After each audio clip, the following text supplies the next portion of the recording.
Mapagpalang araw mga kahabi. So, ang pag-uusapan natin ngayon, paano may paparehistro ang bagong nabiling ibon. So, yun po ang pag-uusapan natin sa video ito. At kung bagong viewers ka sa channel na ito, at kung napadaan po kayo, ay humingi ako ng favor, please subscribe my YouTube channel, Olen Aviary at iba pa. So po mga kahabi, so ang pag-uusapan natin, paano natin may paparehistro ang bagong nabiling ibon. Okay po, so unang-una po, alamin po muna natin yung ating bibiling ibon.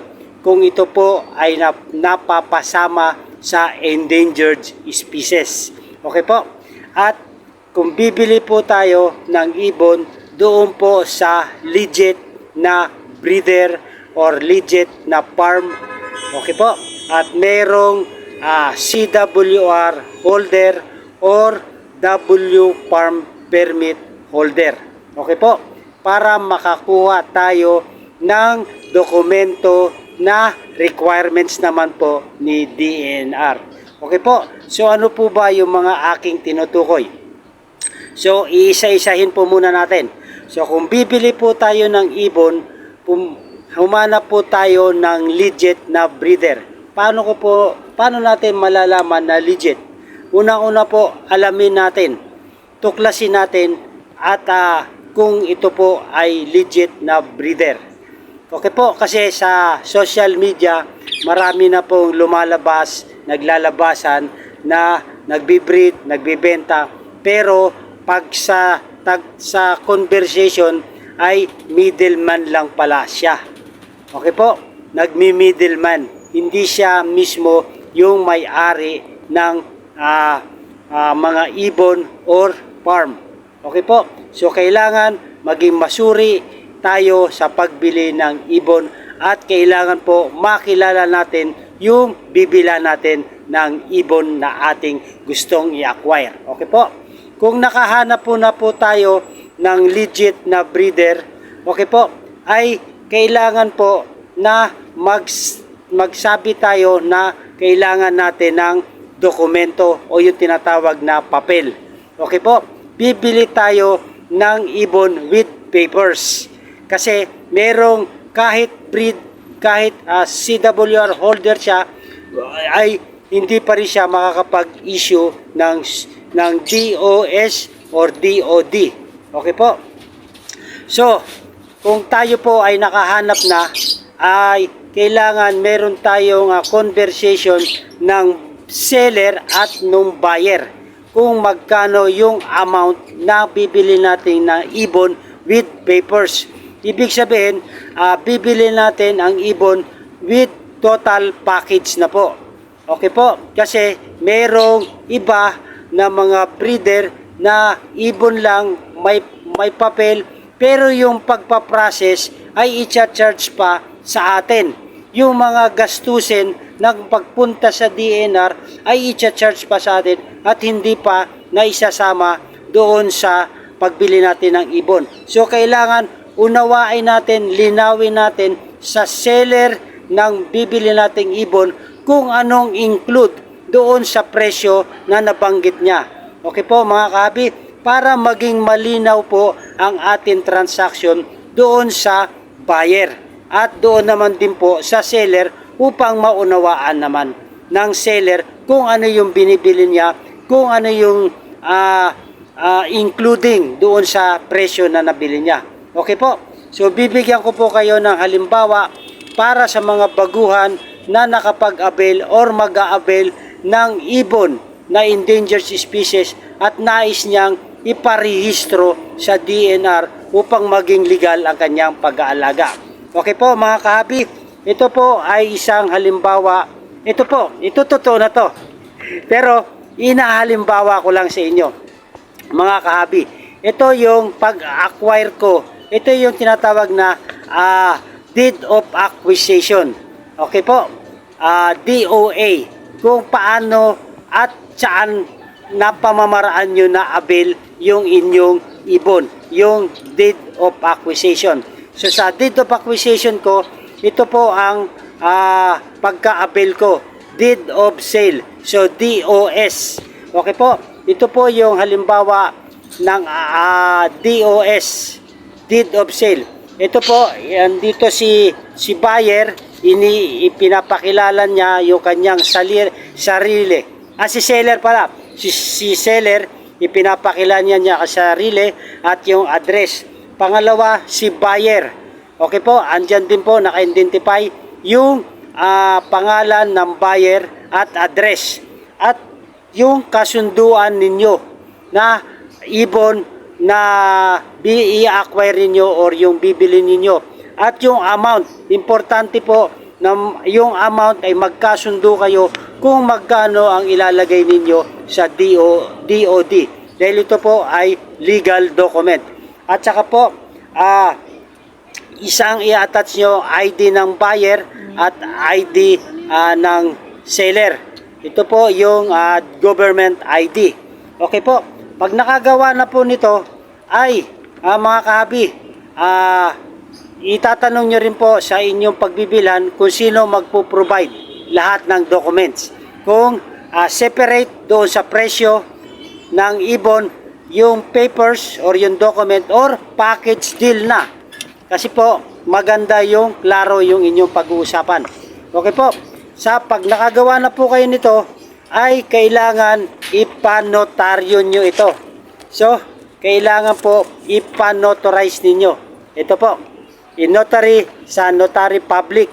Kailangan po ipanotaryo para maging legal documents po ito. So, meron ako ditong notaryo deed of sale sa aking Indian ringneck. At meron din akong deed of sale sa aking African lovebirds na sa notaryo po ito. Okay po. Kung sa farm naman po kayo bibili, ito po ay yung tinatawag na farm certificate. Okay po, meron tong resibo. Okay po, ito naman yung deed of acquisition din sa farm certificate. Okay po mga kahabi, kung malayo naman po kayo sa inyong lugar, ang inyong pinagbilhan, or yung inyong pinagbilhan ay hindi nasasakop sa inyong bayan, or magkaiba kayo ng lugar, ay kailangan din nyo po ng LTP. Okay po. Ito yung Land Local Wildlife Transport Permit o yung LTP na tinatawag para ma-travel mula doon sa pinagtunan yung lalawigan, bayan or probinsya ay ma-transport naman doon sa lugar na inyong nasasakupan. So ito po ay makukuha sa DENR kung saan si buyer ay nasasakupan ng kanilang lalawigan or probinsya or bayan. Okay po mga kahabi. So alamin nyo na rin po kung sino ang magpo-provide ng LTP para malinaw po ang inyong transaction, si buyer at si seller. Okay po. So ito yung LTP ko para sa aking Agapornis Fisheries. Ay nakuha ko po ito sa Malilipot Albay. Okay po. So sa Malilipot Albay ay i-travel yung Agapornis Fishery papunta naman po sa Ligaw Albay. So kailangan po natin ng LTP dahil magkaibang bayan po. Okay naman po mga kahabi.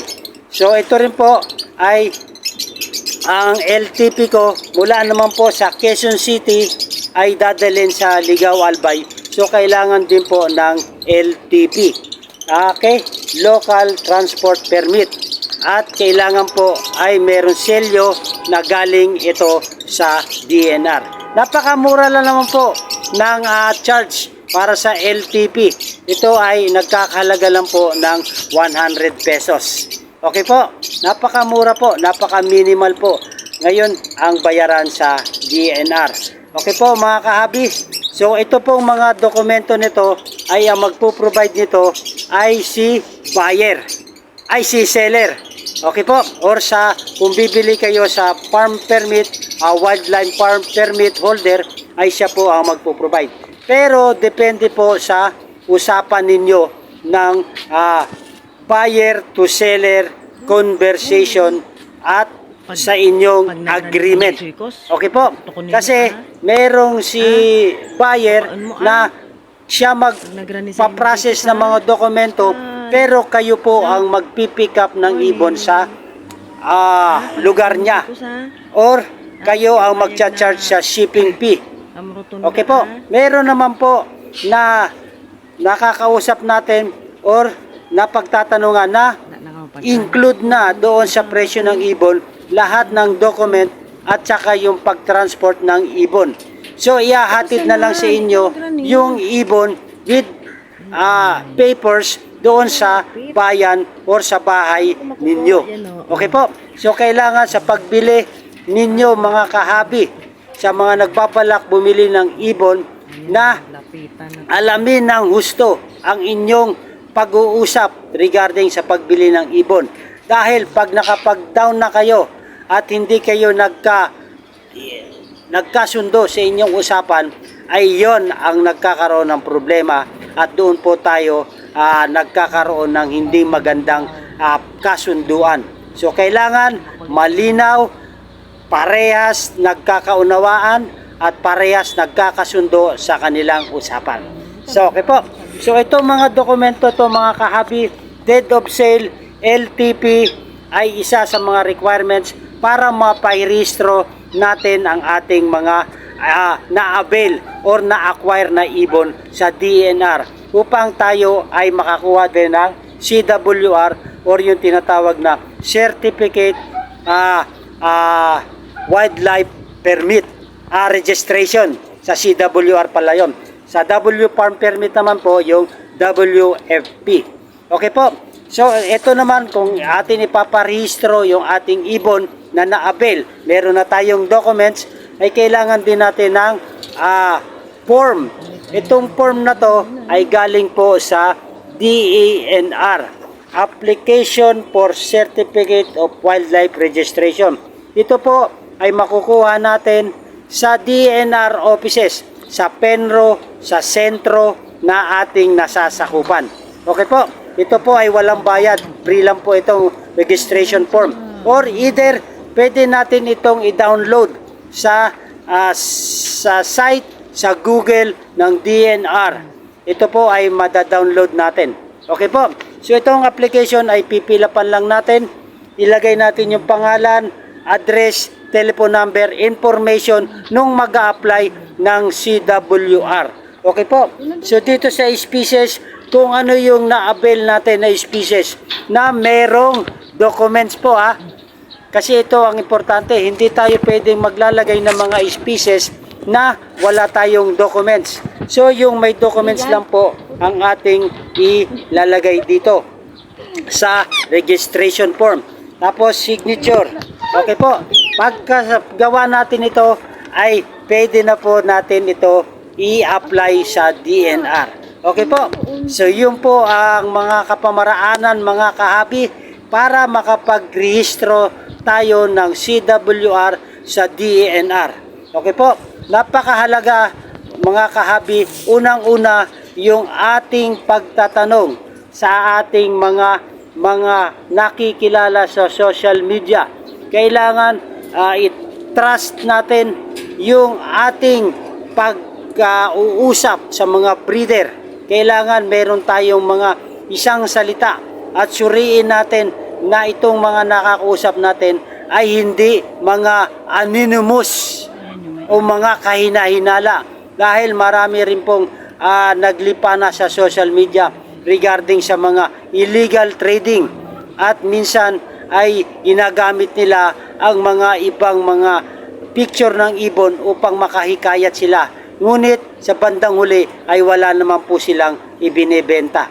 So kailangan mapanuri tayo mga kahabi at kailangan alamin natin ang karapatan natin bilang pag-avail natin dahil ang pag-avail ng ibon ay hindi po biro ang presyo. Okay po, kailangan alamin natin ang mga panuntunan sa pagbili ng ibon. Suriin mabuti ang mga legit na mga breeder at legit na mga farm permit. Okay po mga kahabi, maraming pong salamat. At mga kahabi, at kung nagustuhan yung video na to, ay humingi ako ng favor, please subscribe my YouTube channel, Olen Aviary at iba pa. And don't forget to click the notification bell para ma-update po tayo sa mga usapang buhay mag-iibon. Okay po, sa aking project po na chicken coop at ginawa nating Olen Aviary ay ongoing pa po. Sa next video natin ay ito po yung final result na po. Okay po mga kahabi, hope meron tayong natutunan sa konting kaalaman or konting idea or sharing sa aking experience regarding po sa paano natin mapaparehistro ang bagong biling ibon. Okay po, kung bibili tayo, kailangan merong documents. At kung wala po tayong ibon, ay wala po tayong documents sa na-avail nating ibon, ay mahihirapan po tayong maparehistro ito sa DNR. Okay po mga kahabi, maraming po salamat. Maganda ang buhay pag may alagang ibon sa ating bahay. Lalong-lalo na po pag mayroon tayong legal at proper documents. Okay po, mabuhay and God bless. Thank you for watching.